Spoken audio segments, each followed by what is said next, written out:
porte du temple appelée la Belle Porte, il y a un homme infirme depuis sa naissance. Chaque jour, on l'apporte et on le dépose là. Il demande de l'argent à ceux qui entrent dans le temple. L'infirme voit Pierre et Jean qui vont entrer. Il leur demande de l'argent. Pierre et Jean tournent les yeux vers lui et Pierre lui dit : « Regardez-nous !» L'homme les regarde avec attention. Il pense : « Ils vont me donner quelque chose. » Pierre lui dit : « Je n'ai pas d'argent, je n'ai pas d'or, mais ce que j'ai, je te le donne. Au nom de Jésus-Christ de Nazareth, lève-toi et marche. » Pierre prend l'homme par la main droite pour l'aider à se lever. Aussitôt, les pieds et les chevilles de l'infirme deviennent solides. Il se lève d'un bond et se met à marcher. Il entre avec Pierre et Jean dans le temple. Il marche, il saute, il chante les louanges de Dieu. Toute la foule le voit marcher et chanter les louanges de Dieu. Les gens le reconnaissent. C'est lui qui était assis à la belle porte du temple pour mendier. Alors ils sont effrayés et très étonnés à cause de ce qui est arrivé à l'infirme. L'homme ne quitte plus Pierre et Jean.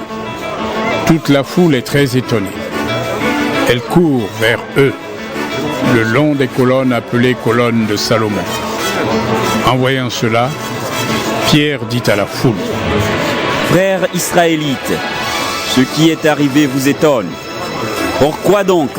Pourquoi est-ce que vous nous regardez de cette façon ? Vous avez l'air de penser, c'est Pierre et Jean qui ont fait marcher cet homme parce qu'ils sont eux-mêmes puissants et fidèles à Dieu. Mais non, le Dieu d'Abraham, d'Isaac et de Jacob, le Dieu de nos ancêtres, a donné la gloire à son serviteur Jésus.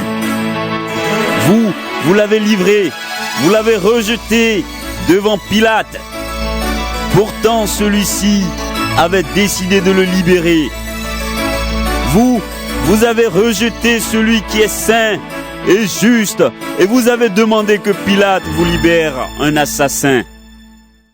Vous avez fait mourir le maître de la vie, mais Dieu l'a réveillé de la mort. Nous en sommes témoins. Maintenant, vous voyez cet homme, et vous le connaissez. C'est le nom de Jésus qui l'a guéri parce que nous croyons en lui. C'est la foi en Jésus qui lui a donné toute la santé devant vous tous.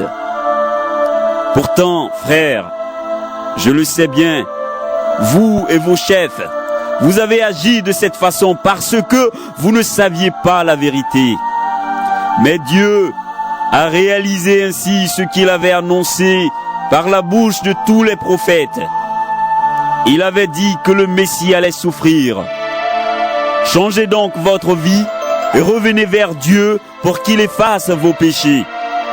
Alors le Seigneur vous donnera des moments de repos et il enverra le Messie qu'il a choisi d'avance pour vous, c'est-à-dire Jésus. Mais pour le moment, il faut que Jésus-Christ reste au ciel, jusqu'au jour où tout sera remis en ordre. Depuis longtemps, Dieu a annoncé cela par la bouche des saints prophètes.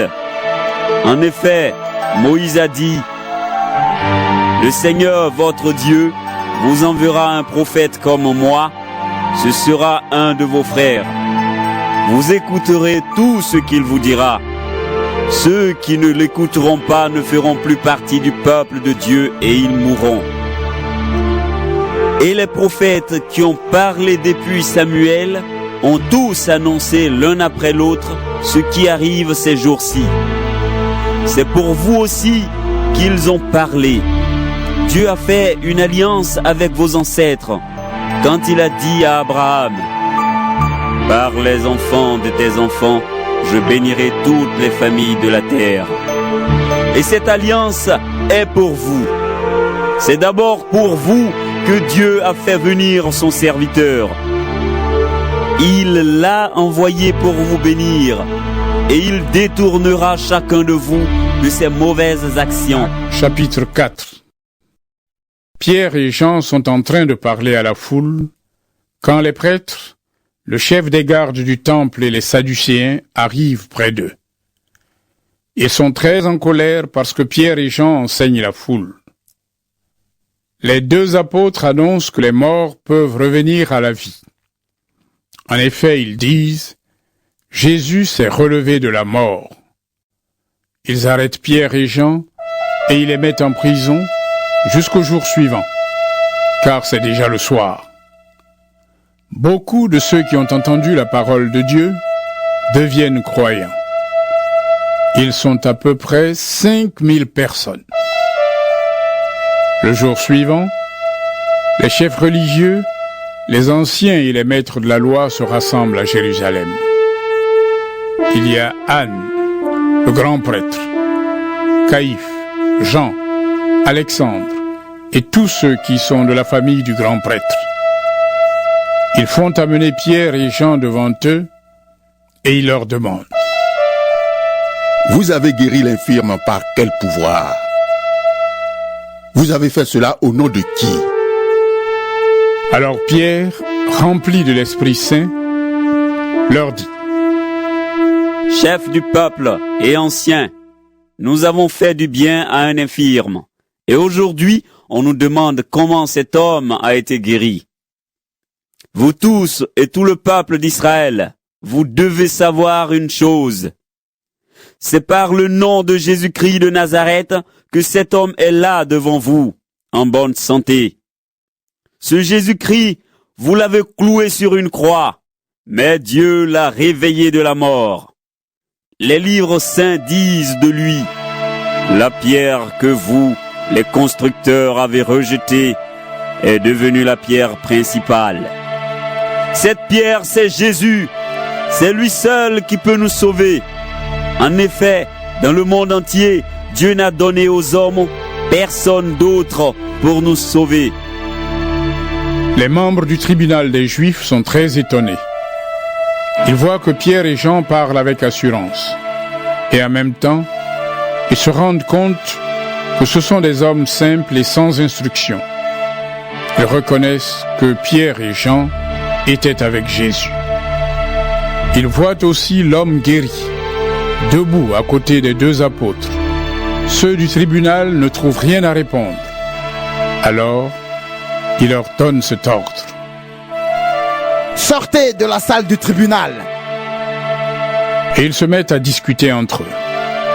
Ils disent, qu'est-ce que nous allons faire de ces gens-là? Ils ont fait un miracle, c'est sûr, et tous les habitants de Jérusalem le savent. Nous ne pouvons pas dire le contraire. Mais il faut éviter que cette nouvelle se répande partout dans le peuple. Nous allons donc les menacer pour qu'ils ne parlent plus à personne du nom de Jésus.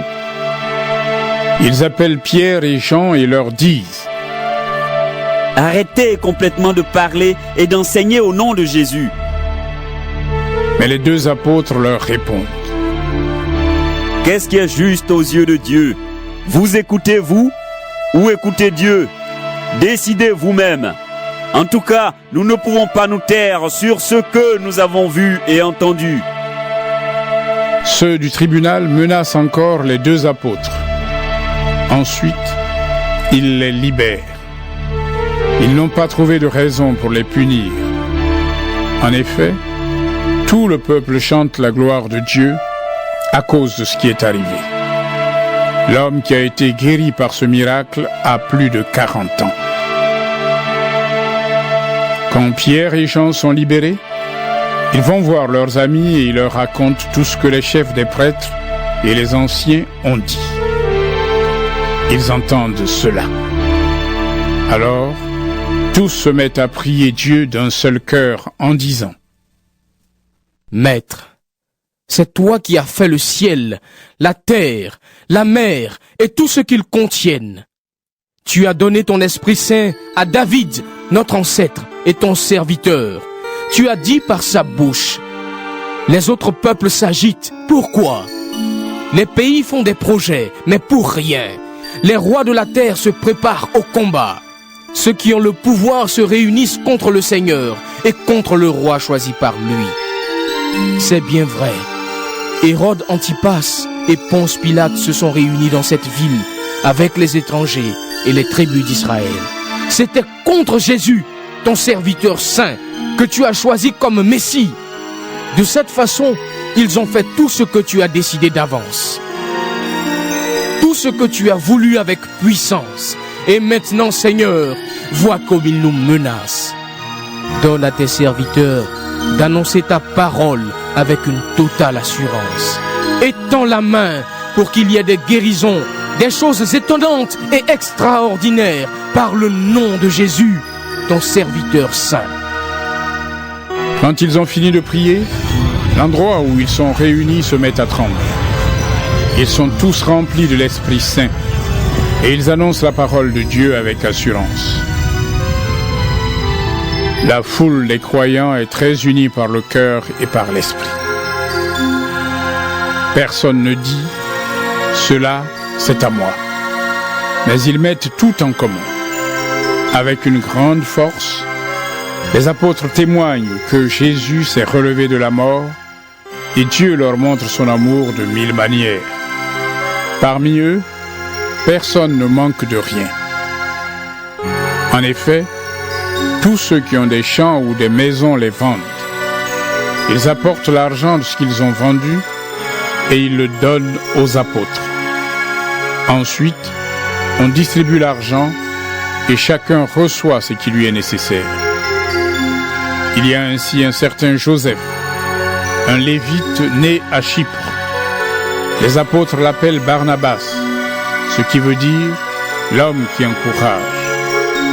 Il a un champ, il le vend, il apporte l'argent et le donne aux apôtres. Chapitre 5. Un homme appelé Ananias, en accord avec sa femme Saphira, vend une propriété.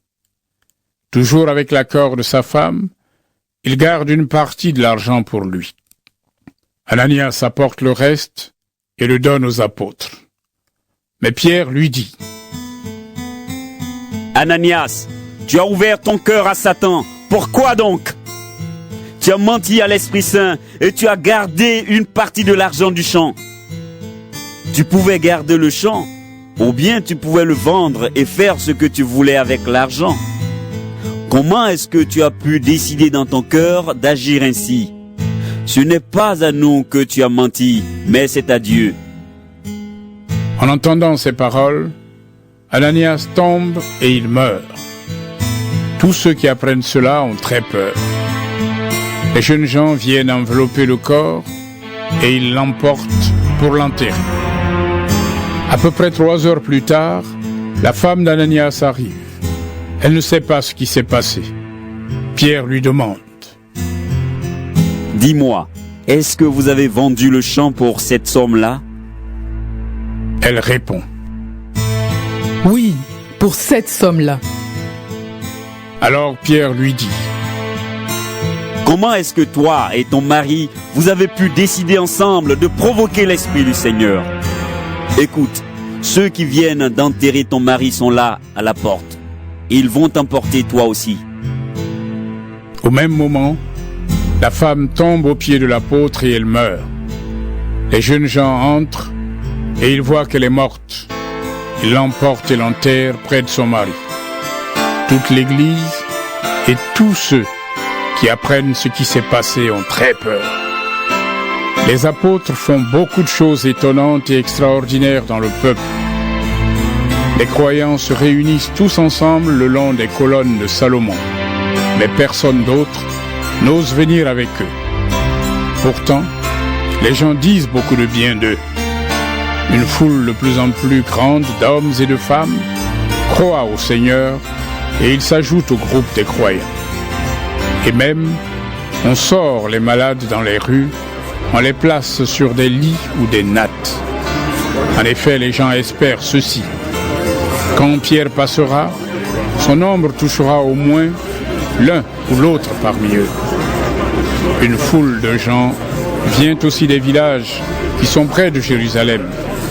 Ils amènent des malades et des gens qui ont des esprits mauvais, et tous sont guéris. Alors le grand prêtre et tous ceux qui sont avec lui, c'est-à-dire le groupe des Sadducéens, sont très jaloux.